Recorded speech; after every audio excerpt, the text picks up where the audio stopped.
수입하는 물품에 대해서는 관세와 부가가치세가 부과됩니다. 관세는 수입 물품의 가격에 관세율을 곱해서 산출하고, 부가가치세는 수입 물품 가격에 관세를 더한 합계의 부가가치세율인 10%를 곱해서 산출합니다. 그런데 여기서 수입 물품의 가격이라는 게 무엇일까요? 수입자가 수출자에게 지급한 물품의 가격을 말할까요? 관세법 제14조에서는 수입 물품에는 관세를 부과한다라고 규정하고 있고, 제15조에서는 관세의 가세 표준은 수입 물품의 가격 또는 수량으로 한다라고 규정하고 있습니다.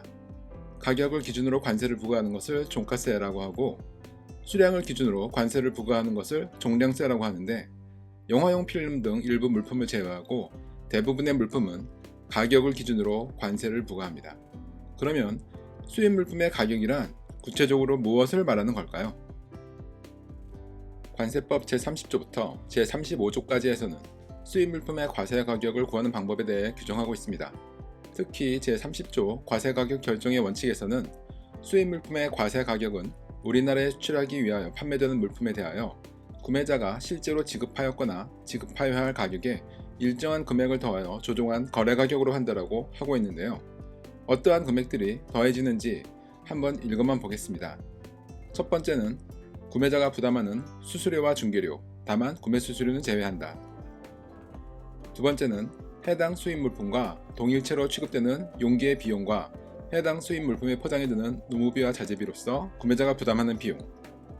세 번째는 구매자가 해당 수입 물품의 생산 및 수출 거래를 위하여 대통령령으로 정하는 물품 및 용역을 무료 또는 인하된 가격으로 직접 또는 간접으로 공급한 경우에는 그 물품 및 용역의 가격 또는 인하 차액을 해당 수입 물품의 총 생산량 등 대통령령으로 정하는 요소를 고려하여 적절히 배분한 금액.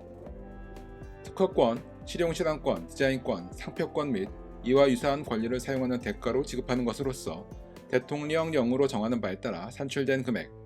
해당 수입 물품을 수입한 후 전매 처분 또는 사용하여 생긴 수익 금액 중 판매자에게 직접 또는 간접으로 기속되는 금액.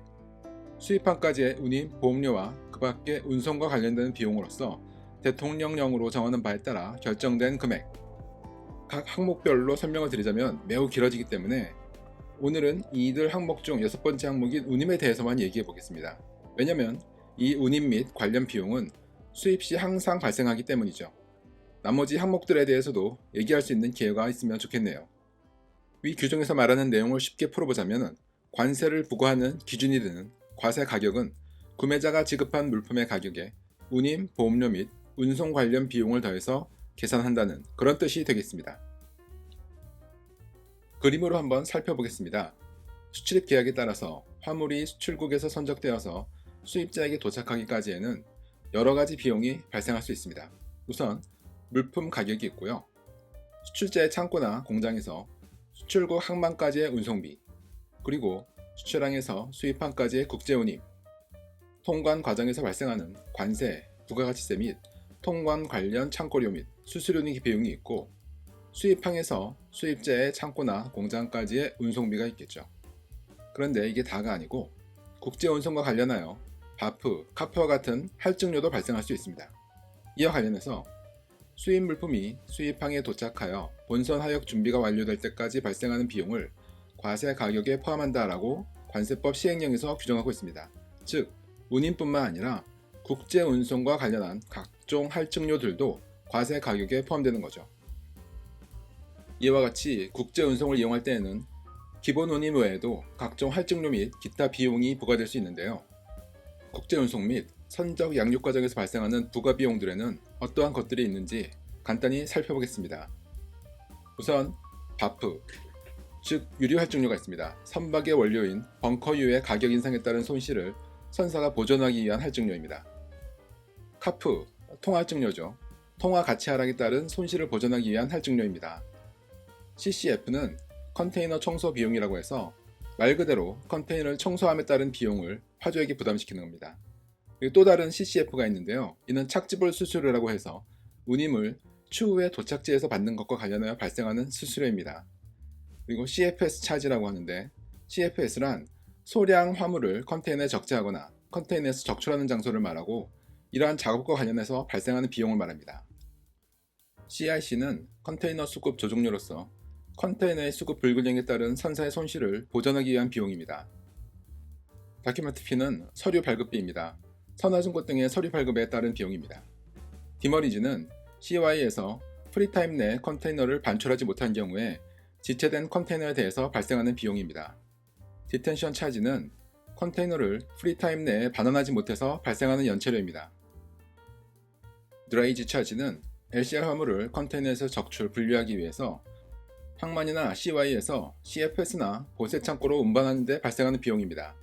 EBS는 긴급 유류 할증료로서 전쟁, 분재, 국제적 비상사태 등으로 유가가 폭등하는 경우에 손실을 보존하기 위한 할증료입니다.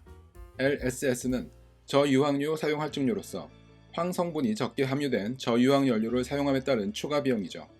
오버스토리지 차지는 컨테이너를 CY나 CF에서 프리타임을 초과해서 보관하는 경우 해당 장소에 대해서 발생하는 비용입니다.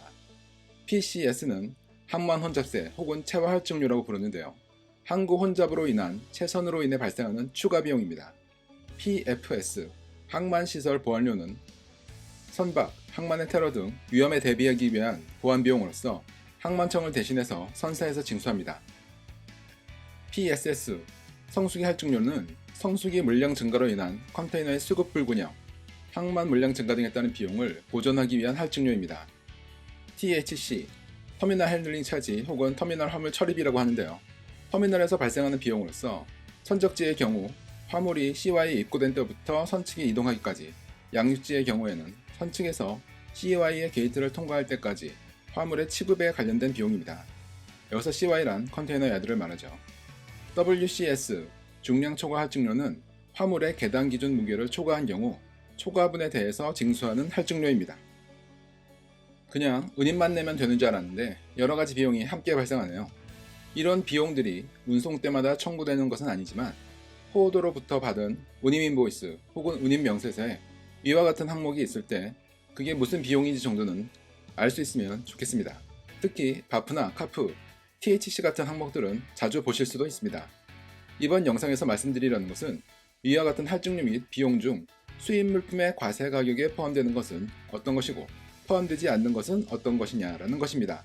결론부터 말씀드리면 할증료나 비용의 명칭보다는 그것이 어디에서 발생되었느냐가 더 중요합니다. 앞에서 말씀드렸듯이 수입항에 도착하기 전에 발생한 비용, 정확하게는 수입항에 도착하여 본선 하역 준비가 완료될 때까지 발생하는 비용은 과세 가격에 포함됩니다. 해당 예시에서는 물품 가격, 수출국 내 운송비, 그리고 국제 운임 및 바프, 카프까지가 과세 가격에 포함되겠습니다. 국내에 도착한 이후에 발생하는 관부가세나 통관 관련 비용은 과세 가격과는 관련이 없겠죠. 포워더로부터 다음과 같은 항목이 있는 운임 인보이스를 받았다고 하고 이들 중에서 어느 항목이 과세 가격이 포함되어 관세 및 부가세의 부과 대상이 되는지 한번 살펴보겠습니다. 우선 프레이트 차지는 운임이므로 당연히 과세 가격에 포함됩니다. 터미널 핸들링 차지, 즉 THC는 수입항에 도착해서 화물을 취급함에 따라 발생하는 비용이라고 했죠. 즉 수입항에 도착한 이후에 발생하는 금액이므로 과세 가격에 포함되지 않습니다. 드레이지 차지는 CY에서 CFS나 보세 창고로 화물을 운반하는 데 드는 비용이므로 이 역시 수입항 도착 이후 발생한 비용이므로 과세 가격에 포함되지 않습니다. 바프는 유가할증료, 카프는 통화할증료라고 했죠. 둘 다 운송 과정에서 선사에게 발생하는 손실을 보존하기 위한 비용으로서 운송 과정, 즉 수입항 도착 이전에 발생한 것이므로 과세 가격에 포함됩니다. 운임 인보이스에 바프나 카프가 있으면 이들 금액은 과세 가격에 포함된다고 보시면 됩니다. 차지 콜렉트 피는 운임을 선적지가 아니라 도착지인 수입항에서 징수함에 따라 부과하는 운임 착지불 수수료입니다. 즉 운임을 늦게 받는 만큼 수수료를 징수하는 거죠. 이 비용은 운송에 대한 대가가 아니라 운임 후불이라는 서비스에 대한 대가이기 때문에 과세 가격에 포함되지 않습니다. 대강 정리가 되시나요? 만약 이 사례에서 터미널 핸들링 차지에서 말하는 터미널이 수입항 터미널이 아니라 수출항 터미널이라면 해당 비용은 과세 가격에 포함되어야겠죠. 하지만 통상 운임 인보이스에 나오는 터미널 핸들링 차지, 즉 THC는 수입항에서의 비용을 말합니다. 마지막으로 CIC 비용, 즉 컨테이너 수급 조종료가 비과세인지 여부, 과세 가격에 포함되는지 여부에 관한 질의에 대해서 관세평가분류원이 어떻게 답변을 했는지 한번 보도록 하겠습니다. 위 답변 내용을 보시면 수입항까지의 운임, 보험료 등 비용을 더해야 한다는 내용이 나오고 CRC 비용, 즉 컨테이너 수급 조종료에 대한 설명이 나옵니다. 그리고 수입항 도착 후 국내 발생 비용이라는 것이 객관적인 자료에 의해서 확인되는 경우에는 과세 가격에 포함되지 않는다라고 하고 있습니다. 수입 과정에서 발생한 비용 중 운송과 관련하여 수입항 도착 이전에 발생한 비용들은 과세 가격에 포함되어 관세 및 부가가치세의 부과 대상이 된다는 점 잘 아시겠죠? 오늘도 시청해주셔서 감사합니다.